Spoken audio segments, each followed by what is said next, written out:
आपण पाहत आहात लोकधारा मराठी न्यूज, आवाज जनतेच्या हक्कासाठी।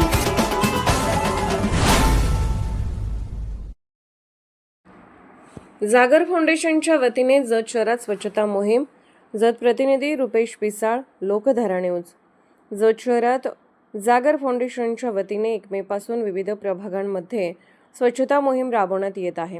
या मोहिमेत गटारीची साफसफाई, कचरा निर्मूलन तसेच परिसरात औषध फवारणी करण्यात येत आहे। ही मोहीम यापूर्वीही राबवण्यात आली होती, त्यावेळी नागरिकांनी उत्स्फूर्त प्रतिसाद देत मोहिमेचे कौतुक केले होते। तसेच नगरसेवक परशुराम मोरे यांनी नागरिकांची मने जिंकली होती। सध्या सुरू असलेल्या मोहिमेत नगरसेवक सिद्धू जाधव, नगरसेवक अरुण साळे यांच्यासह जागर फाउंडेशनचे पदाधिकारी व कार्यकर्ते विशेष श्रमदान करत असून शहर स्वच्छ आणि निरोगी ठेवण्यासाठी प्रयत्नशील आहेत। लोकधारा मराठी न्यूजला लाईक करा, शेअर करा आणि सबस्क्राईब करा।